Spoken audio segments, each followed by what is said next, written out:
Fala, meus amigos! Que alegria estar com vocês aqui, começando a 4ª temporada do Startup Podcast, né? Eu sempre me arrepio quando eu falo de uma temporada nova, porque para mim isso é muito gratificante, saber que de passo curtos a gente está chegando onde estamos hoje, né? E tem muita coisa ainda para a gente trilhar aí, né? Agradecer ao meu querido Reginaldo Schellenberg, sempre com a gente aqui, foi um dos idealizadores desse grande projeto. Digo grande porque a gente vai se tornar maior ainda, né? Ainda mais com pessoas especiais como o nosso convidado hoje, né? O Ederson de Manuel, que está aqui com a gente. Português esse sobrenome, é? Tá mudo. Microfone, Ederson. É de origem portuguesa, é? Tá mudo ainda. E agora? Agora sim. Esse foi só o suspense inicial, é isso? Quem não conhecia a tua voz, agora conhece. Estava todo mundo esperando. Não, Dé é meu apelido, e aí todo mundo me conhece como Dé. Poucas, só no ambiente profissional, que algumas pessoas conhecem como Ederson. E o Manuel, sim, Manuel é de origem portuguesa. Ah, que legal, pensava que era um sobrenome só, cara, que legal, interessantíssimo. A vida que o nosso convidado hoje tem muita coisa para trazer para a gente, para agregar valores, né? Então, 4ª temporada, episódio 1, essa 4ª temporada está incrível, nós vamos falar com pessoas magníficas que vão trazer muito conhecimento e informação para a gente, e temos a honra aqui no nosso estúdio, né, de trazer o nosso querido Ederson de Manuel, né? Você que prefere chamar você Ederson, Manuel, o Dé, fica à vontade. Pode chamar de Dé, tá bom. Dé, nosso querido Dé, né? Reginaldo, e aí? Expectativa para a 4ª temporada? Como é que você está aí? Olha, é a primeira vez que eu estou um pouco nervoso aqui, porque primeiro que a gente tem um convidado especial. Uma dessa aqui na frente da gente. Né? E depois que a gente está inaugurando uma temporada nova, uma temporada de entrevistas, uma temporada de muito conhecimento que está para rolar por aí, né? E vocês dois, né? Aproveitando, os dois são dois amigos de rede, né? Primeiro, o Glauber, que a gente se conheceu num clube virtual, no Clube Bora Fazer, e estamos aqui num projeto já desde 11 de setembro. Olha que data, né? 11 de setembro. E o Dé é um cara que eu fui conhecendo pelas polêmicas nas redes sociais, a gente foi trocando ideias, foi conversando, até um dia se conhecer em Florianópolis, no Startup Summit. E é uma pessoa fantástica, uma pessoa que eu admiro, ele posta um monte de coisas interessantes e eu sempre acabo comentando isso porque eu vejo que ele tem um ponto de vista muito firme sobre o mercado. E por isso também que ele foi selecionado o primeiro a ser entrevistado aqui, né? Que honra. O primeiro cara a abrir a temporada, justamente por quê? Porque eu sinto a audácia dos empreendedores que todo mundo deveria ter neste cara. Então, ele tem uma profunda admiração minha, ele sabe disso, eu já falei isso para ele, e por isso ele é o primeiro cara daqui. Dé, seja bem-vindo aí e vamos embora, vamos conversar. Que honra e responsabilidade. Só antes da gente começar, eu vou pedir aquilo que todo cara do YouTube pede, né? Porque é assim que a gente continua com esse trabalho aqui, né? Deixa o seu like, se inscreve no nosso canal, vem ser Startupei. E agora vamos ouvir esse cara que tem uma história incrível, apesar da pouca idade aí, que é um menino, né? Na idade aí, mas é um cara que traz uma bagagem consigo aí que pelo menos ele teria uns 80 anos, eu acredito, se fosse juntar o tempo de experiência e profissionalismo dele aí, tudo daria mais de 80 anos, eu acredito que sim.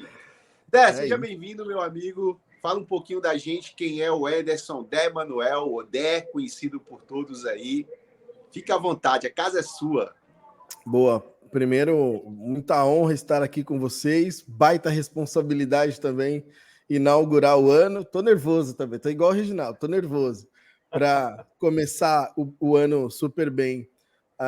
Quem é esse cara aqui? Sou nascido e criado na periferia da Zona Norte de São Paulo.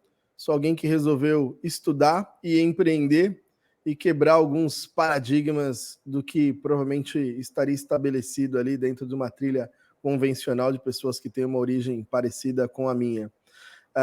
Resolvi estudar, estudei bastante, me formei, me fiz 4 formações de nível superior na área de marketing, publicidade, tenho viajado bastante, tenho empreendido bastante também, quebra, se reestrutura, vende, volta, vai, refaz, etc. E tudo isso tem dado experiências interessantes e criado oportunidades de conhecer pessoas incríveis em vários lugares do planeta. Assim. Então, resumidamente, assim, esse é o Dé, esse que vos fala aqui. Que legal. Então vamos começar a conversar Bora. sobre toda esta experiência aí que você tem com tão pouca idade, né? Me conte um pouco o que você hoje vê nesse mundo de startup que te incomoda. Em relação aos empreendedores, não em relação às outras coisas, porque nós vamos chegar lá ainda, mas em relação aos empreendedores. Cara, eu acho que... Eu vou dar um exemplo de ontem, tá? Eu fui num hub de inovação e aí tava conversando com um empreendedor. Ele tá super feliz que agora ele fechou um contrato que vai permitir que ele fique full time. Qual que é a minha insatisfação e que eu vejo muitos empreendedores assim? Primeiro é o oba-oba, né? O oba-oba do negócio que tem, isso é real, é natural. Esse oba-oba ele torna os empreendedores nossos um pouco míopes em relação à realidade, porque daí você fica desenvolvendo projetos, ideias. Eu tô até escrevendo um artigo sobre isso, ideias natimortas, né? Que parecem que são sensacionais, mas elas já nascem mortas, por incrível que pareça, porque o cara tá no hype de querer empreender e etc. Eu usando como referência essa situação de ontem, tá super feliz que fechou um contrato que agora vai permitir que ele fique full time, etc. Porém, imagina, 3 anos depois, né? Acho que é pensar muito pequeno, né? A gente pensa muito pequeno. Parece que a gente somos grandes, mas a gente talvez seja grande em grupo do WhatsApp. Mas quando a gente traz para o mundo dos negócios mesmo, tem coisas que são completamente insignificantes, para o ambiente do dia a dia. Eu acho que esse oba-oba, essa perfumaria me incomoda muito, porque faz a gente parecer um bando de imbecis quando a gente está falando realmente de negócios de verdade. E eu penso que os nossos empreendedores, a gente está sempre pensando muito pequeno. Aí estou falando Brasil, tá? E olha que tenho rodado bastante o Brasil todo, assim. São ideias ruins, são negócios realmente ruins, não tão bem modelados. Eu acho que a gente está muito mais na vibe de parecer empreendedor e colocar um crachá legal de CEO, de qualquer outra coisa, do que realmente construir negócios robustos que tenham impacto significativo. Eu acho que de incômodo mesmo, assim, esses 2 pontos são que mais me incomodam, e não no ponto de vista da crítica, mas de entender que a gente poderia muito mais, mas por algumas razões a gente decide ser pequenos, assim, né? Tomar decisões e criar negócios muito simplistas, assim, que eu acho que no nosso potencial enquanto país, enquanto estrutura, é bem pouco, a gente poderia entregar mais. Que legal, Anderson. Anderson, você com esse pensamento aí me fez refletir algo que eu sempre tive com relação ao empreendedorismo, né, aqui no Brasil, né? Que é justamente isso. Eu vejo que o brasileiro empreendedor, não generalizando, claro, mas ele tem as ideias de negócios legais, mas o brasileiro ele é muito explosivo de criar e muitas vezes ele não aperfeiçoa, não busca esse melhoramento para poder tornar esse negócio, como você disse aí, né, grande. Pensa, sonha pequeno. Eu sinto muito isso, que eu lido com pequenos empreendedores, com essa questão. Às vezes eu vejo que, esse empreendimento tem um potencial gigante, cara, mas o cara, colocou no mercado, a bolha subiu, agora deixa ali, deixa fluir, não explorar esse potencial, né? Eu acredito que isso é uma grande realidade que muitos estão começando a despertar para isso agora, né? Eu acho que talvez isso mostre a gente estar um pouquinho atrás de muitos outros lugares aí afora, né?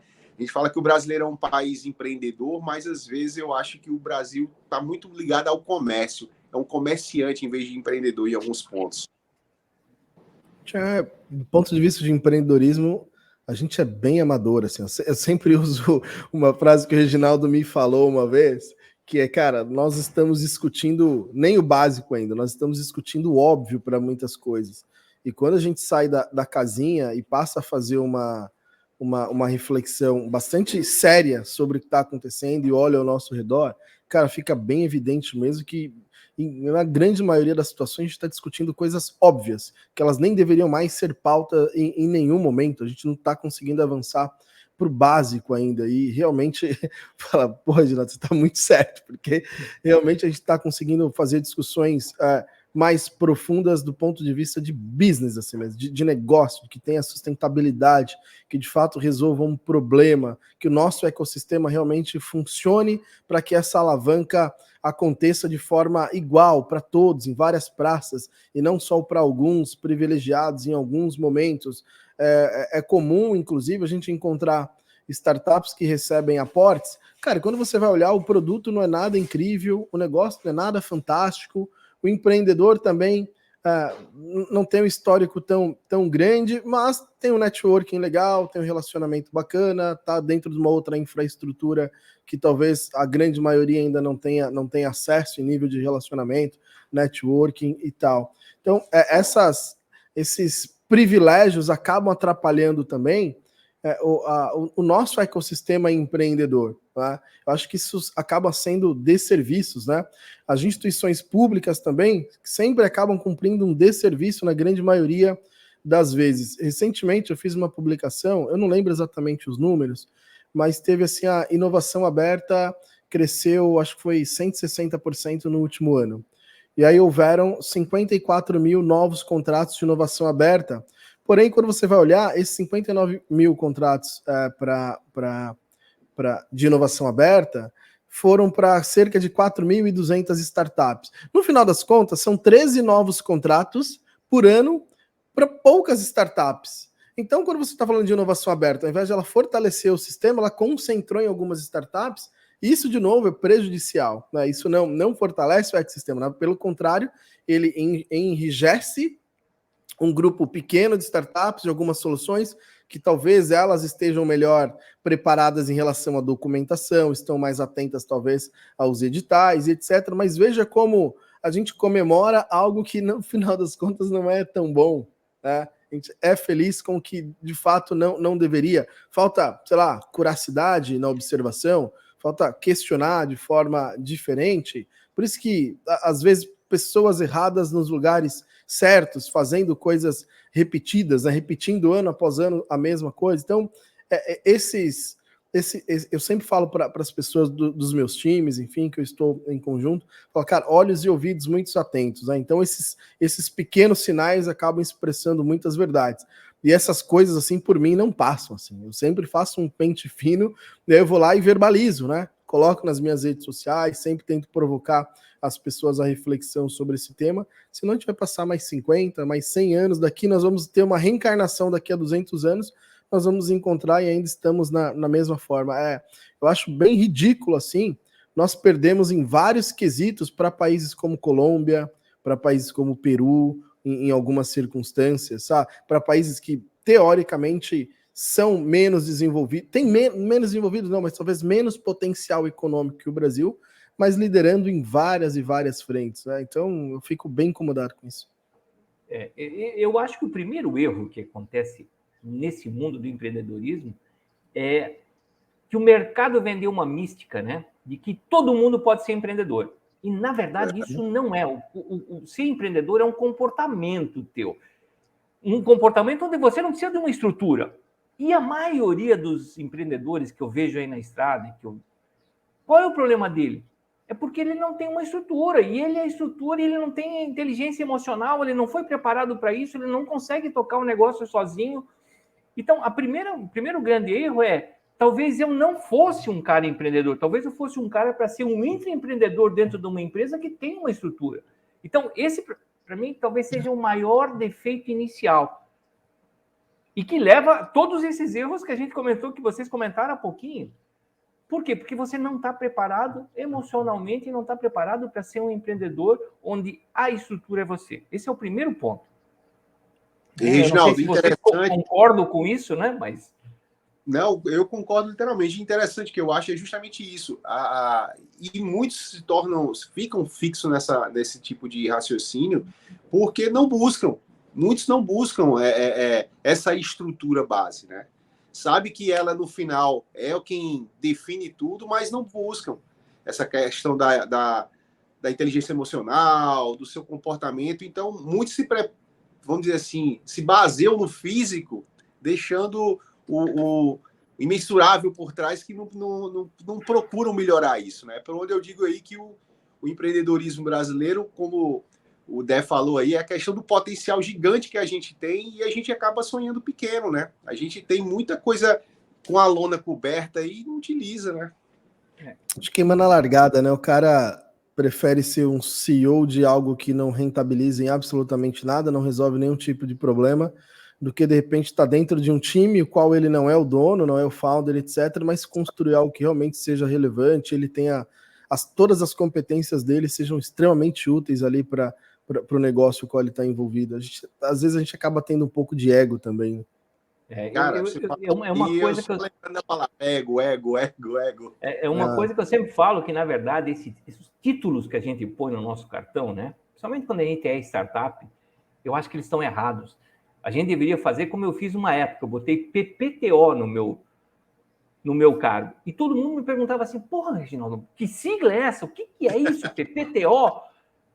Que cargo é esse? Pau para toda obra. Porque a gente serve café, a gente varre, a gente arruma a mesa, a gente tem que fazer tudo. Então, você não é CEO, nada disso. Sim. Você é um PPTO, pau para toda obra. Se você tomar consciência de que no teu empreendimento você é o cara que vai ter que fazer tudo, cara, você vai embora. Esse eu entreguei esse cartão um dia para um dono de um parque tecnológico, ele falou assim, pô, Reginaldo, você tá louco? Eu digo assim, mas é o que eu me sinto, eu tenho que fazer tudo isso, cara. E o segundo ponto que eu queria comentar, e Ederson, eu acho que você foi muito feliz, as nossas ideias são muito fracas, né? Nos empreendimentos. E eu vejo que tem dois problemas.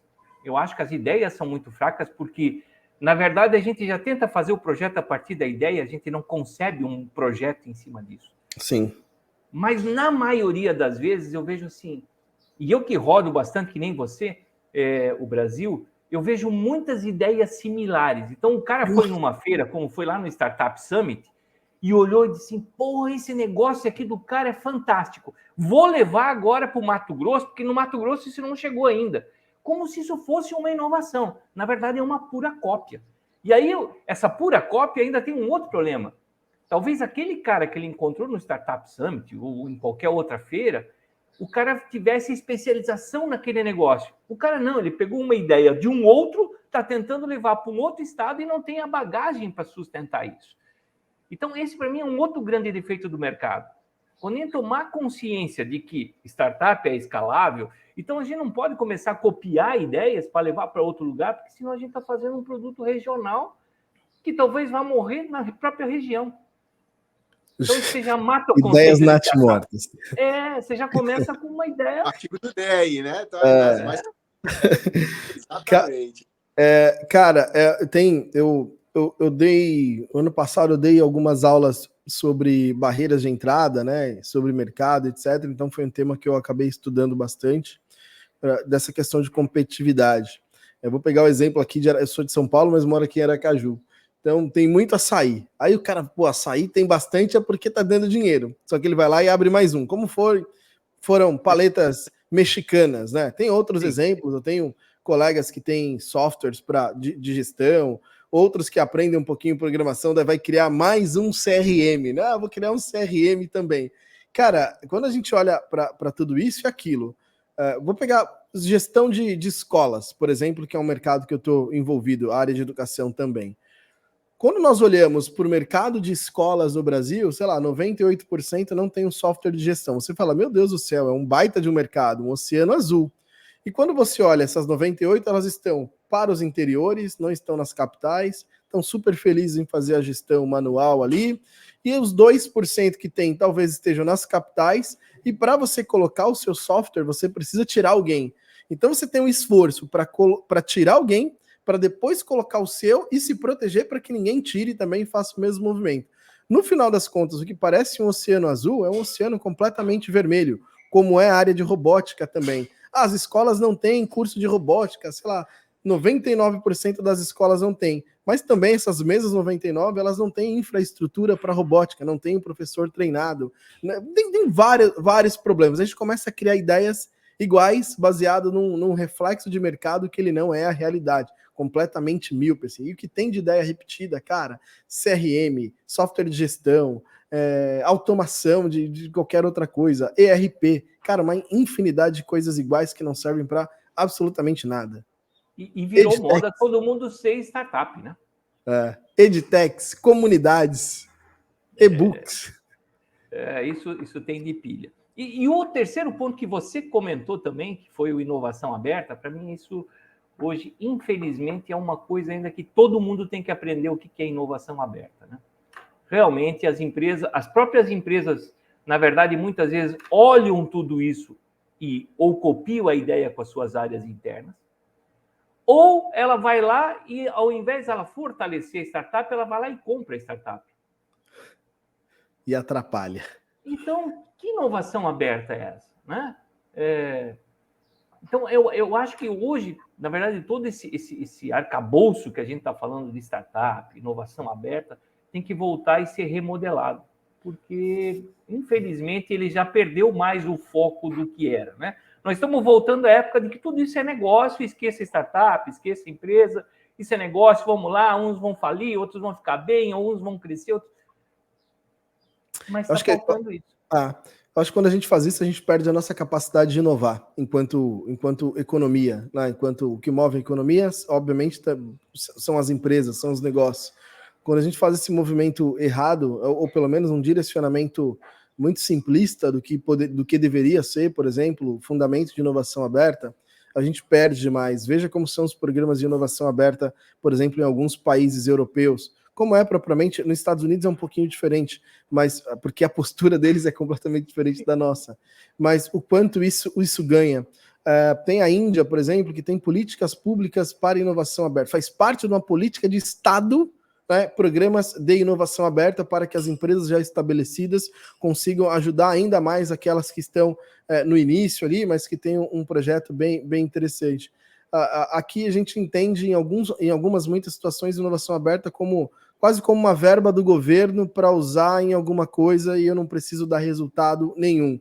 Ou vai por o caminho aí que o Reginaldo disse, as empresas vão lá, viu alguma coisa legal, eu vou comprar. Dela compra, muda a mentalidade do que era a startup, muda um pouco o produto, desacelera propriamente o ritmo de inovação, de construção de novos produtos, etc. Ou seja, continua de novo prestando um desserviço, né? Um dinheiro que acaba muito mais atrapalhando do que ajudando.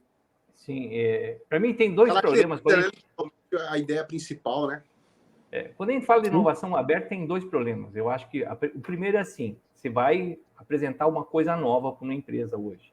Ela pergunta assim, porra, você já tem clientes com isso? Cara, então ela não está pensando em inovação.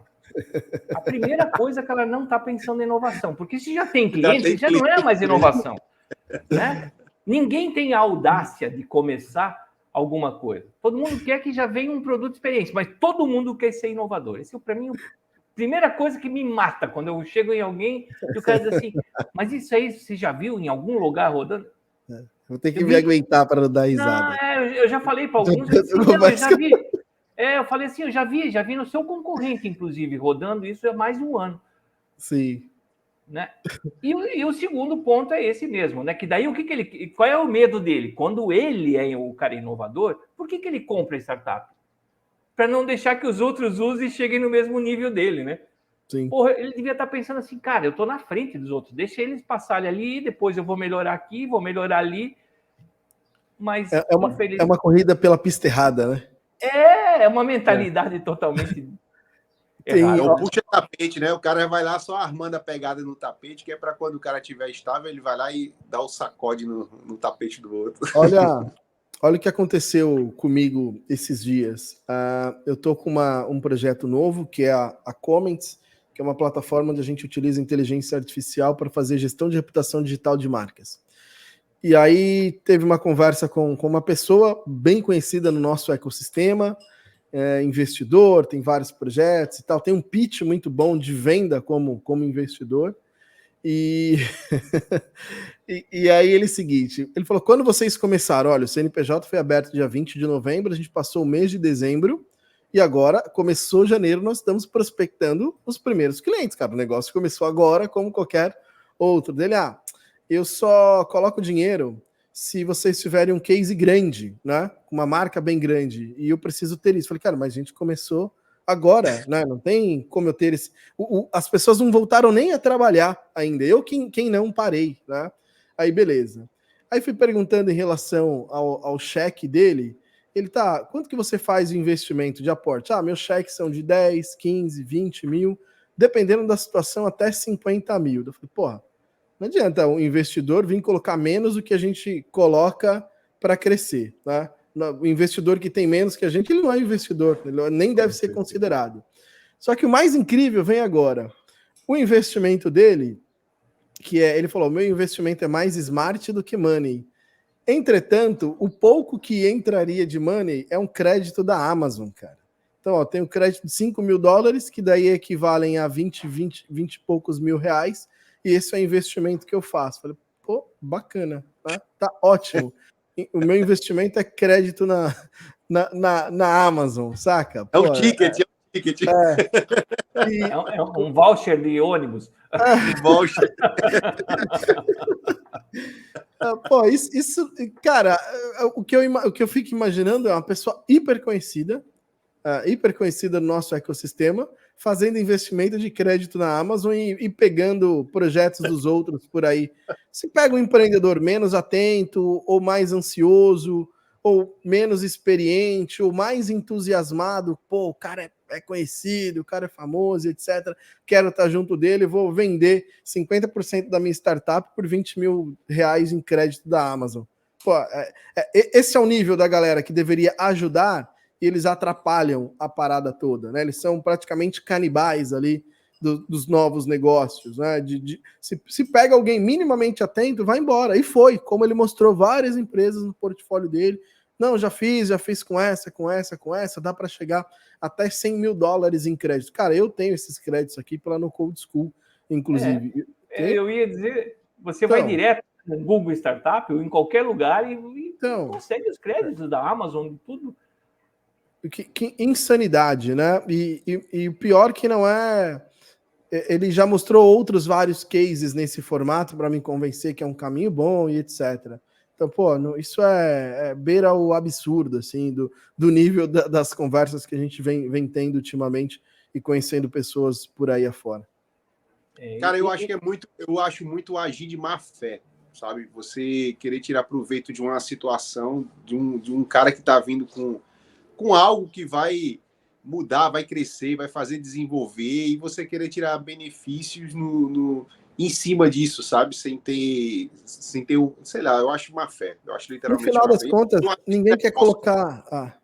No final das contas, ninguém quer colocar o dele na reta, né? O que eu tenho de gente que eu vejo no meu LinkedIn, no meu WhatsApp mesmo, Instagram, vendendo mentoria, consultoria para empreendedores, etc. Mas gente que nunca empreendeu, nunca vendeu uma bala em algum lugar, querendo dar dicas de como fazer, sabe?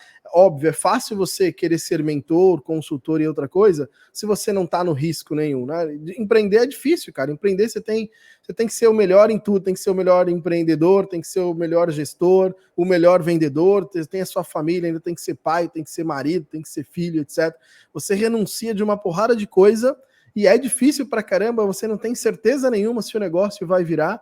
Em muitos casos só sai dinheiro durante bastante tempo, e aí vem alguém que quer dar dicas de como você deve fazer, sendo que ele nunca fez sobre nada, né? Nunca, como uma vez um coach que era um cara super jovem, solteiro, querendo vender um produto para mim que era coach de casal. Falei, mas você nunca casou, você nunca não fez nada. Eu quero ter com um sheik que tem 7 mulheres, que é casado com... Ele sim tem experiência, né, para falar sobre esse tema. É o que eu vejo na área de empreendedorismo. Alguém comprou um e-book, fez um curso qualquer, ou está indo nos eventos, conhece todos os empreendedores.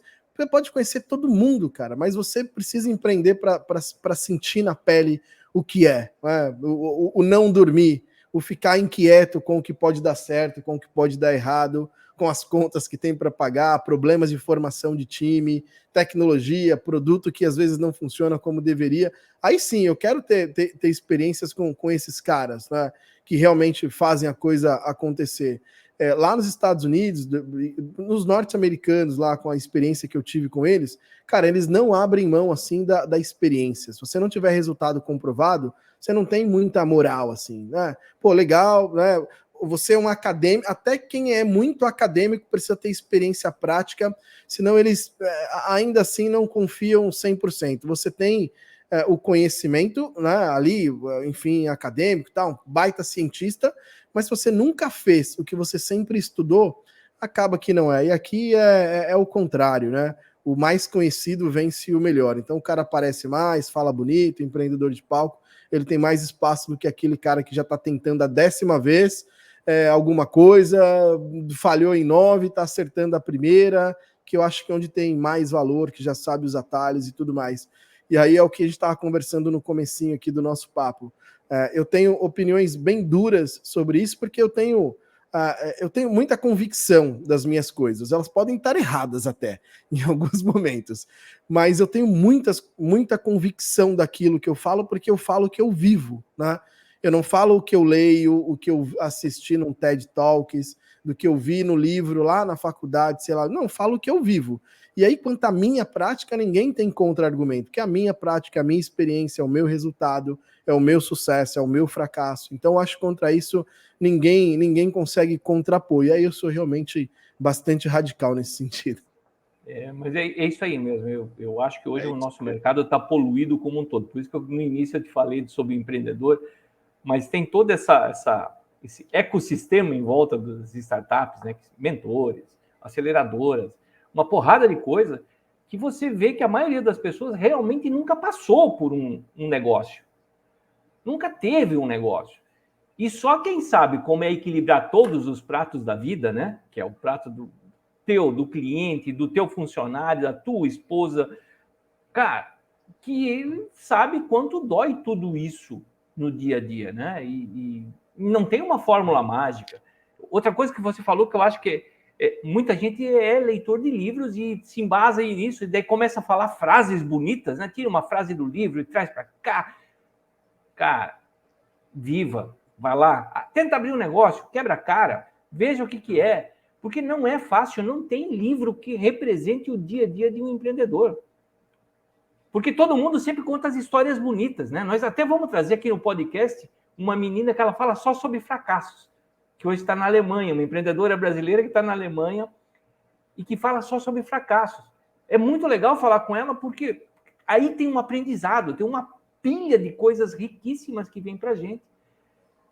Agora, você fala com o mentor, ele te fala sempre de uma situação onde ele imagina que você tem dinheiro, que você tenha tempo, que a tua família está tudo bem, que os teus sócios também estão bem com a família, estão bem de dinheiro, que tudo está legal.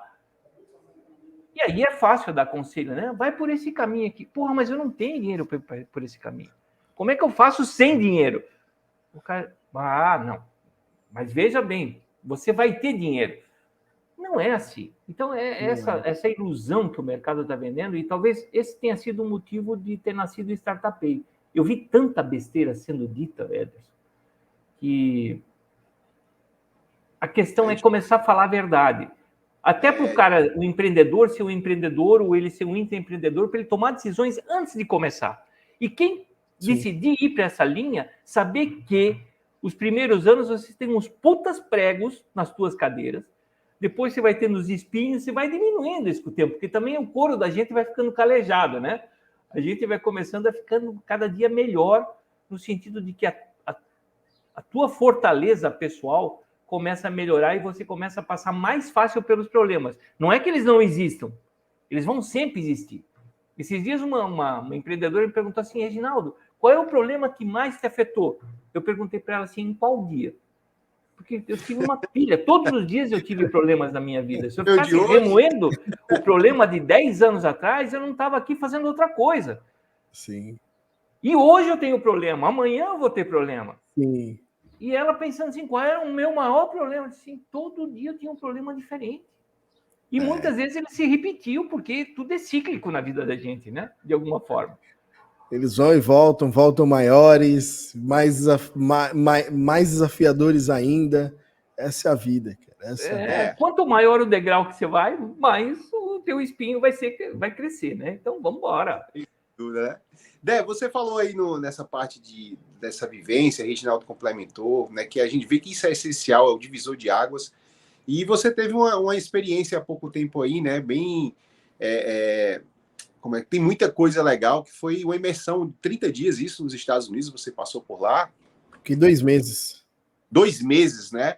E assim, com certeza eu acredito que deve ter tido muita coisa que a realidade da gente aqui não chega nem perto de lá, né? Conta um pouquinho pra gente dessa sua experiência, do que você viu de lá para cá, com certeza muita coisa para agregar. Cara, quando eu decidi fazer essa viagem, eu tinha algumas coisas eu queria descobrir e outras eu queria comprovar. E eu não queria fazer uma viagem que fosse simplesmente vai, estuda e volta, ou vai, faz turismo e volta e vem com uma opinião. Eu queria viver como um americano vive, de verdade. Então, eu aproveitei e me conectei com um cara lá que é da área de tecnologia, então ficava um pouco na casa dele também. Mas eu visitei muitos lugares, eu passei por 9 estados, fui para 24 cidades. Todas as cidades que eu ia, eu tinha o objetivo sempre de conversar com pelo menos 3 empreendedores e também visitar pelo menos algum hub de inovação, algum coworking, qualquer coisa que tivesse essa efervescência. Tive a oportunidade de fazer uma formação completa lá em inteligência artificial na Universidade de Virgínia. Também fiz 2 imersões, uma em Harvard e outra no MIT, para eu conseguir de fato participei de alguns eventos, né? Então, eventos de tecnologia, enfim, alguns deles, e sempre muito imerso. Também aproveitei, conheci várias cidades, me diverti bastante, me conectei com muita gente, para eu saber, cara, como os empreendedores da maior potência econômica do planeta, onde estão as maiores empresas do mundo, as maiores inovações, ideias, tecnologias emergem, como essa galera pensa, né? Levando em consideração que o mundo inteiro sai dos seus países e vão para lá também. Então, como essa mistura, essa salada de frutas faz os Estados Unidos ser exatamente o que eles são, assim, enquanto potência. E, cara, é injusto, até falei isso com o Reginaldo, é injusto fazer qualquer comparação entre Estados Unidos e Brasil. Tá? Não dá, são planetas diferentes, né? Não tem como tentar comparar, não, que nós temos pontos positivos e eles negativos, eles positivos e nós... Não dá, são uma outra galáxia. Nós estamos do ponto de vista de negócio. Cultura, ecossistema, preço do dinheiro, né? O dinheiro é mais barato, entusiasmo, acesso à ferramenta, educação. Cara, o estado de São Paulo inteiro não tem 50 universidades. Só numa região ali de Cambridge eu já tenho mais de 50 universidades. Então, o nível de conhecimento que eles têm, como os laboratórios, os hubs de inovação dispõem de recurso e infraestrutura para que essas startups de fato possam progredir, etc. Tem uma frase, foi até um evento lá, que era do fundador do PayPal, eu esqueci o nome dele, até escreveu um livro, ele tem um livro bem legal, inclusive, e ele falou o seguinte, olha, nós americanos acreditamos que para continuarmos liderando o mundo por muitos mais anos, tá? E não perder espaço para a China, para a Índia e afins, nós precisamos de milagres. Novos milagres precisam acontecer aqui quase todos os dias. E esses milagres vêm a partir das novas tecnologias. Então, essa filosofia deles faz com que eles invistam ainda mais, cada vez mais, né, em novas ideias, novos produtos, em pesquisa. Nós estamos em 2024, eles estão com a cabeça em 2044, tá? Então, eles estão criando as tecnologias que nós vamos usar ainda. Então, faz com que o nosso ecossistema pareça o jardim de infâncias, assim, sabe? Eu fui num evento de DevOps. Eu queria entender como os caras de tecnologia profunda estão pensando no futuro, o que eles estão fazendo e tal. Eu tenho uma foto que eu tirei, eu lembro que eu contei, assim, só nessa roda tem 9 nacionalidades. de gente do mundo todo que estão lá, cara, meu país é assim, meu país é desse jeito, o meu é assim, lá o nosso sistema é dessa forma. Cara, imagine a riqueza com que há numa roda de conversa como essa, saca?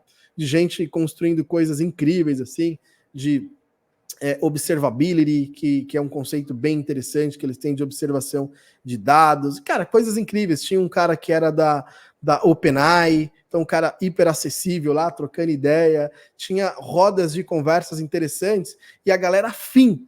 Eu acho que o grande lance, a galera é afim de fazer a coisa, saca?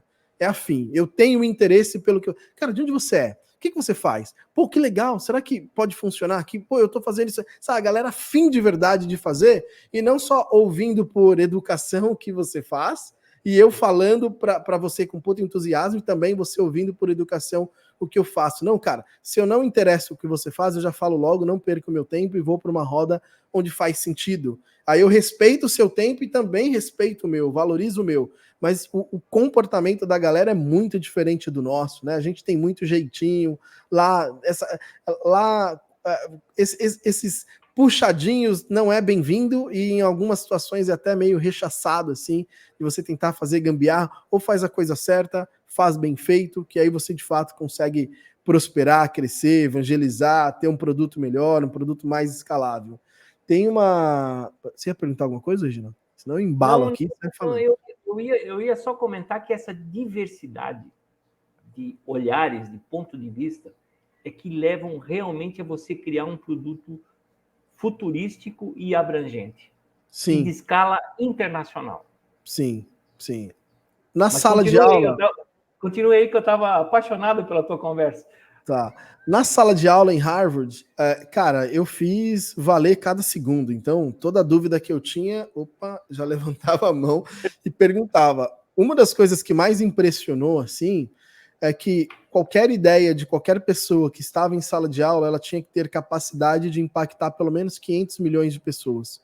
Se não tem como comprovar que tem a capacidade de impactar 500 milhões de pessoas, não é nem levado, não entra nem na listinha ali da lousa para poder falar alguma coisa. Cara, porque é irrelevante, né? É irrelevante.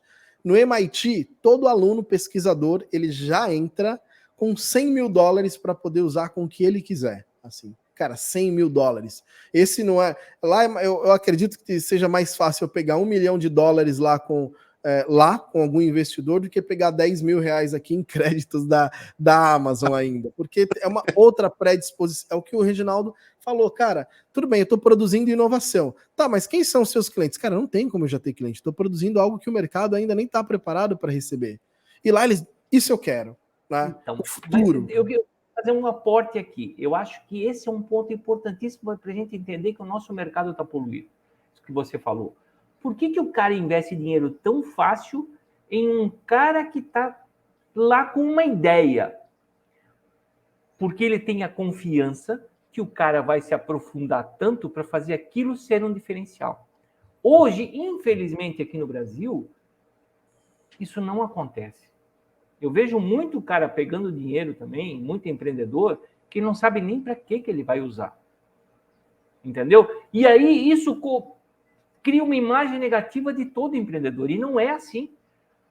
Então, hoje nós temos uma imagem negativa do nosso empreendedor, porque ele não se aprofunda, não faz. Quando a gente fala um negócio bem simples que você falou aí, validar, falar com um monte de gente, ver vários pontos de vista, o nosso empreendedor tem preguiça disso, de falar, de ser criticado antes de ter uma ideia, talvez, né? Sim. Ele vai com o negócio e se todo mundo disser ok, ele fica agradecido. Mas se alguém começar a falar, ele já começa a desistir. Não, estão botando muita areia dentro do meu negócio. Isso aqui. Mas não é areia, são as experiências, os pontos de vista que vêm. Eu participei com o meu filho fez uma imersão há uns anos atrás na Holanda. E, cara, eles trabalhavam com logística nesse ponto. Vinha a cara do Japão, vinha o cara da Rússia, vinha... Cada um com os seus problemas. E aí, quando saía uma ideia, saía concebida como uma ideia realmente mundial. Para impactar quantos milhões de pessoas? Sei lá, mas já impactava não mais regionalmente, não mais no estado, não mais no Brasil só. Impactava no mundo inteiro porque eles tinham o aprendizado do mundo inteiro. Eu acho que isso é fantástico. Então, essa questão do dinheiro americano, eu sempre falo isso, que o dinheiro americano vem mais fácil, por quê? Porque o empreendedor é mais responsável também. Sim, é uma outra formação, uma outra mentalidade, a responsabilidade com o dinheiro realmente.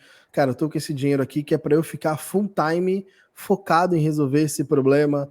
Eu já trabalhei em startup que o empreendedor, a gente vendia, era 0,5% da startup por 100 mil reais. E aí nós começamos a fazer essas captações, o empreendedor foi lá e aumentou o salário dele para 80 mil reais por mês. Ou seja, cada mês a gente comia um investidor, sabe? O nível da irresponsabilidade. Obviamente o negócio não se perpetuou, tiveram várias confusões jurídicas, inclusive, sobre isso, mas veja a mentalidade dele, de cara, o founder é talvez o último a receber, né? Se receber ainda, né? É o negócio dele, é o sonho dele, é o coração dele que quem está ali. E lá é uma responsabilidade diferente, saca? É um outro ritmo, é uma outra cabeça, assim. Como não tem também aposentadoria, as pessoas precisam investir em novas possibilidades de ter receita para o resto da vida, né? E empreender e investir em startups também faz parte do portfólio da grande maioria deles lá também. Enfim, então é uma outra concepção. Cultura, né, cara? Cultura totalmente. Cara, uma outra concepção. Você vê, né? Você teve a experiência de passar esses 2 meses lá e ver, né, quanto a diferença, como você falou, são 2 planetas, né? E a galera ainda insiste, não, mas a gente aqui e tal. Cara, eu sou do concordado do seguinte, como a gente falou no início, potencial a gente tem pra caramba, mas de estar utilizando... Cara, a gente tem muito. Eu acho que a gente precisaria fazer um exercício de humildade, entender tudo que não está funcionando, que está errado, voltar para a casinha e recomeçar de novo, porque nesse ritmo a gente tende a maximizar aquilo que não é tão bom, né? Que não é legal, que não tem funcionado. Vamos pegar aí a quantidade de ideias que perduram, né? Que perpetuam. A gente tem poucos, pelo tamanho do país, pela quantidade de gente empreendendo. Nós temos poucos cases de sucesso realmente que sejam relevantes, né? Então, eu vejo isso com um ponto de vista um pouco mais triste, porque, pô, a gente é brasileiro, a gente é empreendedor, a gente sabe que poderia muito mais. A gente tem um potencial gigantesco, mas para o resto do mundo, assim, para a grande maioria das coisas, a gente é irrelevante e visto como muito amador, assim, como, infelizmente, visto como índios ainda para muitas coisas. Eu vejo, por exemplo, agora uma onda, né, surgindo no Brasil de internacionalização de startup. Meu Deus, como eu vejo isso. Cara, o cara não vendeu aqui para um outro estado ainda, que é diferente. A gente fez um episódio falando sobre internacionalização. E é verdade, cada estado nosso tem costumes diferentes, modelos de negócio diferentes, as coisas funcionam diferente. E a gente às vezes não vai para o estado do lado, mas quer internacionalizar para, sei lá, para os Estados Unidos, ou para a Alemanha, ou para qualquer lugar. Quer internacionalizar. E não sabe nem falar o inglês, né? E não sabe nem falar o espanhol, e não sabe nada. Então são as ilusões que o mercado vende. É legal, pô, você falar que está operando no Brasil, Estados Unidos, Canadá e Alemanha. No Brasil é só na sua cidade, no Canadá e na Alemanha são só conversas de quem ainda nem comprou o seu produto. Vai para uma feira, como é que é aquela feira que tem lá em Lisboa, lá em Portugal? Web Summit. Web Summit. Vai para o Web Summit, aperta a mão de 3, 4 caras lá e fala que já internacionalizou. Ontem, vou dar um exemplo de ontem. Falei com uma startup que me procurou para investir. E eu conheço essa startup já há uns 2 anos. Tá? Quantos clientes vocês têm? 17. Putz, olha, o que vocês estão fazendo? Não, nós estamos agora fazendo um processo numa aceleradora para exportar para 3 países. Eu disse assim, com 17 clientes, vocês não conseguiram nem alçar voo aqui ainda. Vocês já pensaram quais são as dificuldades que vocês têm hoje para vender aqui? E aí eles começaram a me enumerar essas dificuldades. Vocês acham que isso não vai ter nos outros países? E vocês vão ter todas as dificuldades de outra língua, tributação, modelo de negócio. Quem vai vender isso para vocês lá? Como é que vocês vão atender? Como é que vocês estão dando um passo tão gigante enquanto não se tornaram aqui nem relevantes no Brasil? Sim. 17 clientes, infelizmente, vocês não são relevantes. Vocês não pagam as suas contas, porque vocês ainda precisam, vocês estão precisando de investimento para sobreviver. E como é que vocês vão internacionalizar? Então, tudo isso que está no nosso ecossistema, essas vendas loucas, é que talvez atrapalhe o negócio, né? E às vezes eu fico assim, pô, Reginaldo, você foi duro, você falou pro cara um negócio desse, cortou o sonho dele. Mas não é cortar sonho, é cortar o pesadelo de ali na frente, perder os 17 clientes, perder o negócio, não internacionalizar e vai voltar a trabalhar em algum lugar. Tem que dar esses banhos de água fria, sim. De novo, né? Eu acabo não tendo... Eu não tenho mais compromisso com algumas instituições, eu tenho compromisso comigo mesmo, com as pessoas que eu gosto e quem está próximo de mim. O restante eu não tenho mais compromisso algum. Então, falar essas verdades, né, que realmente incomodam, óbvio, né? A gente sempre tenta falar as verdades, mas fundamentada na experiência, fundamentada em algum dado e etc., mas para ajudar a ter clareza. Eu sinto, assim, eu trago isso muito comigo, que é de acordo com as minhas experiências, quando eu vejo e entendo que um caminho está errado, algo não está legal, cara, eu sempre tento hoje comunicar a minha visão sobre aquilo. E a pessoa entende, acata, se ela achar que deve ou não, mas eu sempre falo assim, cara, eu tenho compromisso com os meus compromissos, né? Eu tenho compromisso com as verdades, então não deixo passar absolutamente nada, assim. Tá na minha frente e é parte do meu caminho, e se eu entendo que não está de acordo, eu sempre tento minimamente opinar e colocar a minha visão. A pessoa tem todo espaço para colocar a visão dela e seguir em frente, mas a gente não pode deixar que os bons sejam silenciados pelos maus empreendedores, por pessoas que fazem mal ao ecossistema, porque no final das contas, quem perde somos nós, né? Quem perde somos nós, estamos tentando fazer da forma correta, estamos tentando vender algum serviço, tentar emplacar algum tipo de projeto e assim por diante. Então, se todos que têm uma visão parecida com a nossa tivesse a mesma filosofia, talvez a gente corrigisse a rota do mercado, sabe? Verdade, verdade. Eu não alivio. Reginaldo, quer falar algum ponto? Não. Eu só falei o como um desabafo mesmo, porque isso que ele acabou de falar é um resumo do que eu hoje vejo do mercado. E, assim, a gente está vivendo um mercado realmente de ilusão. Sim. E quando a gente está na ilusão, a gente não consegue chegar no futuro. Essa é a grande verdade. Então, eu falo com um monte de gente e, cara, a gente está... Uma coisa que esses dias eu estava falando com o Dé aí, em uma outra reunião, a gente está virando usuário de tecnologia, a gente está virando extrativista da matéria bruta que tem no Brasil, e as startups fora do Brasil é que vão começar a ganhar dinheiro em cima daquilo que a gente está fazendo. Entendeu? Nós vamos ser os grandes usuários do mundo. E nós não estamos criando diferencial nenhum. Daqui a pouco o Brasil se apaga nesse contexto todo. A gente pode tirar uma ou outra ideia aí, mas se a gente pegar esse volume de startups, e nós temos um volume enorme de startups no Brasil inteiro, em coisas boas sendo feitas, só que sendo feitas até um ponto. E quem vai ganhar dinheiro são os outros.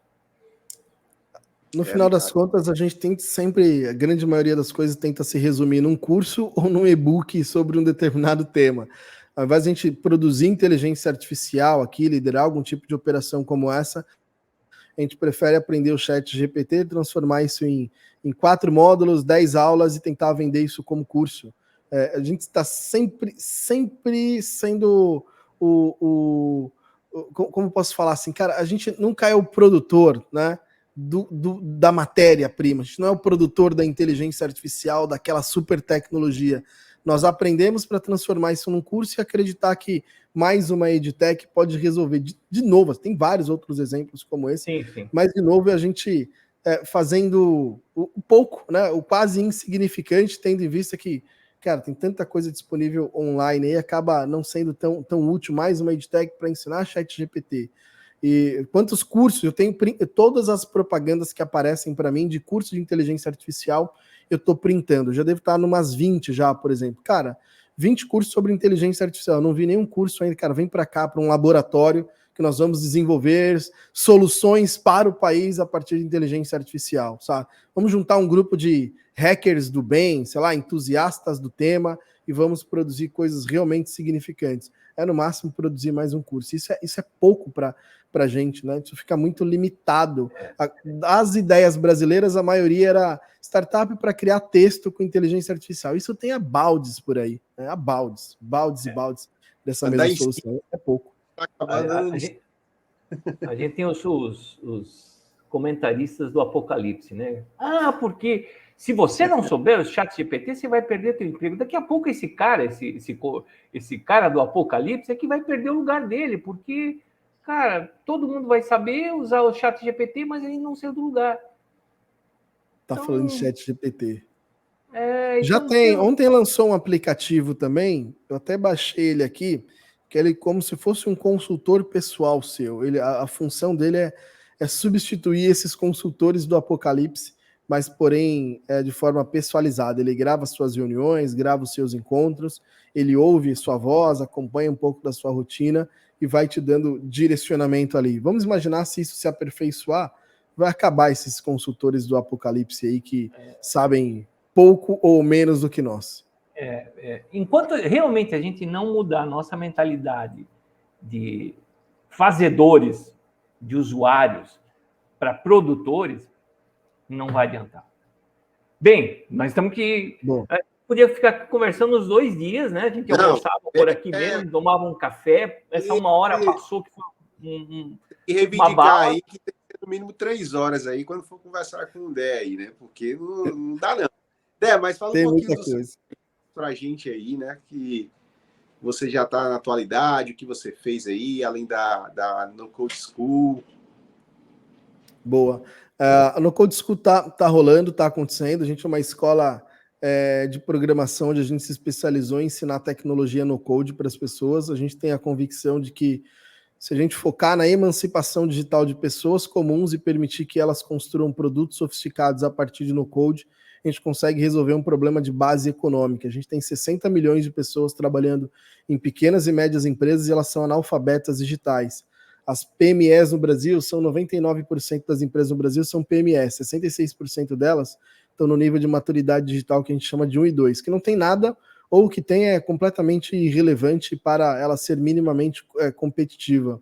Então a gente entende que oferecendo conhecimento sobre tecnologias no code pode auxiliar essas pessoas a ajudarem as empresas a evoluírem um pouco mais, ter um pouco mais de capacidade tecnológica funcionando. Então, quando eu falo de ensinar no code, todo mundo está olhando para ter mais um dev. Eu falo, não, cara, a gente tem que resolver problema de base econômica, porque nós somos analfabetos digitais comparado ao mundo. É porque a gente está muito na nossa bolha, né? Quando nós saímos da nossa bolha, percebe algumas realidades, a gente fica muito evidente o desafio que nós temos de educação digital no país. Além da No Code School, agora estou com um projeto novo, que é a Comments, que eu tinha comentado com vocês, é uma plataforma que a gente utiliza inteligência artificial para fazer a gestão de reputação digital de marcas, enquanto aqui no Brasil a gente está falando muito de campanha, anúncio, ads. Nos Estados Unidos eles têm um mercado de 180 bilhões, que é o marketing de busca. Então eles trabalham muito com a questão orgânica para poder potencializar e posicionar melhor as marcas. E aí eles reduzem drasticamente os investimentos, melhoram muito mais o posicionamento, enfim, por uma série de coisas, em especial utilizando inteligência artificial. Aí eu peguei basicamente o código deles, coloquei numa máscara de uma plataforma no Code, e hoje nós estamos atuando aqui, somos os primeiros da América Latina a fazer esse tipo de trabalho, e estamos na correria aí, prospectando bastante. Além disso, eu estou num projeto novo, que eu estou montando uma área de inovação e produto digital de uma empresa em São Paulo.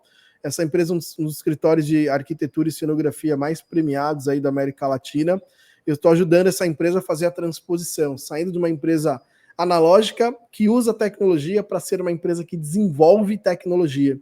Então, basicamente, a gente tem o desafio de construir novos produtos para esse cenário, retomar alguns projetos em metaverso. Nós temos projetos para o Google, Facebook, Mercedes, o Bradesco, enfim, uma série de marcas, e eu estou liderando essa operação.